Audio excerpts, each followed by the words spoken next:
आपल्या सोबत Bharat Gogawale phone line वरून जोडले गेलेले आहेत। सर, स्वागत आपलं आणि अभिनंदन देखील। आपल्याला आता रोजगार खात्याची जबाबदारी मिळालेली आहे, काय पहिली प्रतिक्रिया?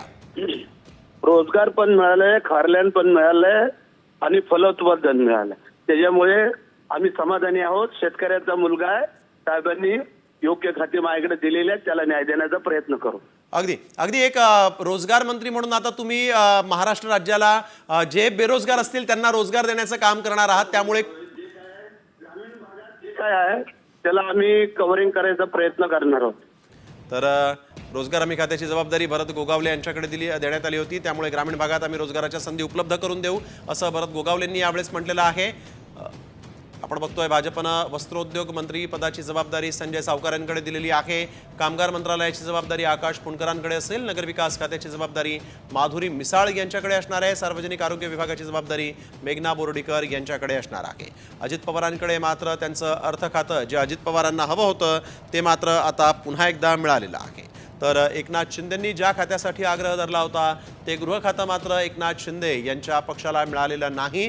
तर गृह खातं सोडून जी खाती एकनाथ शिंदे यांच्याकडे 2022 पासून होती त्याच खात्यांवर पुन्हा एकदा एकनाथ शिंदे गटाची बोळवण झाली असं म्हणावं लागेल, कारण जी नगरविकास गृहनिर्माण खाती एकनाथ शिंदेंच्या शिवसेनेकडे होती तीच खाती पुन्हा एकदा एकनाथ शिंदे आणि शिवसेनेला मिळालेली आहेत। तर भाजपनं मात्र इथं आपण बघतोय की मोठ्या प्रमाणात महत्त्वाची जी खाती होती ती स्वतःकडे ठेवण्यात यश मिळवलेलं आहे। अजित पवारांना अर्थ खातं देण्यात आलेलं आहे, तर उपमुख्यमंत्री एकनाथ शिंदेंना नगरविकास आणि गृहनिर्माण या खात्याची जबाबदारी सोपवण्यात आलेली आहे। महायुती सरकारचं खातेवाटप अखेर जाहीर झालं, अजित पवारांकडे आता अर्थमंत्री पद मिळालेलं आहे। अजित पवार हे आता राज्याचे नवे अर्थमंत्री असणार आहेत, तर नगरविकास मंत्रिपदाची जबाबदारी ही एकनाथ शिंदे यांच्याकडे असेल। वनमंत्री म्हणून गणेश नाईक देखील काम पाहणार आहेत। भाजपचं हे मंत्रिमंडळ आपण बघतोय, त्यांच्याकडे महिला बाल विकास खात्याची जबाबदारी होती ते मंगलप्रभात लोढा आता मात्र कौशल्य विकास मंत्री असतील। देवेंद्र फडणवीसांनी मात्र मुख्यमंत्री झाल्यानंतर गृहमंत्रीपदही स्वतःकडेच ठेवलेलं आहे। राधाकृष्ण विखे पाटलांकडे असणारं महसूल खातं हे आता चंद्रशेखर बावनकुळे यांच्याकडे असणार आहे, तर राधाकृष्ण विखे पाटील यांना जलसंपदा हे आणखीन एक महत्त्वाचं खातं देण्यात आलेलं आहे। तर उच्च आणि तंत्र शिक्षण या खात्याची जबाबदारी चंद्रकांत पाटील यांच्याकडेच असेल। गिरीश महाजन यांच्याकडे देखील जलसंधारण या त्यांच्या खात्याची जबाबदारी असणार आहे। अजित पवार यांनी मात्र आपलं अर्थ खातं हे कायम ठेवलेलं आहे, त्यामुळे आता अर्थमंत्री म्हणून अजित पवारच काम पाहतील। तर नगरविकास खात्याची जबाबदारी ही उपमुख्यमंत्री एकनाथ शिंदे यांच्याकडे असणार आहे।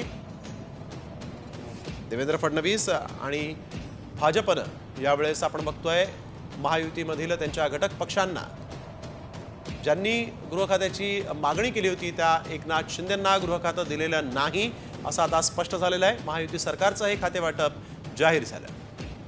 अजित पवार यांच्याकडेच अर्थमंत्रीपद कायम ठेवण्यात आलेलं आहे, एकनाथ शिंदेंकडे नगरविकास तर गृहनिर्माण खातं असेल, अजित पवारांकडे अर्थमंत्रीपद कायम करण्यात आलेलं आहे। अजित पवार आता राज्याचे नवे अर्थमंत्री, याआधी देखील अजित पवारांनी अर्थमंत्री म्हणून काम पाहिलेलं आहे आणि आता पुन्हा एकदा अजित पवारच अर्थमंत्री असणार आहेत। महायुती सरकारचं हे खातेवाटप अखेर जाहीर झालं आणि त्यानुसार आपण बघतोय एकनाथ शिंदेंकडे नगरविकास गृहनिर्माण खात्याची जबाबदारी असेल, आदिवासी विकास मंत्रालयाची जबाबदारी अशोक उईके यांच्याकडे असणार आहे। शिवेंद्रराजे भोसले यांच्याकडे सार्वजनिक बांधकाम विभागाची जबाबदारी देण्यात आली आहे। सार्वजनिक बांधकाम विभाग छगन भुजबळांकडे होतं। राजशिष्टाचार मंत्री म्हणून आता जयकुमार रावल हे काम पाहणार आहेत।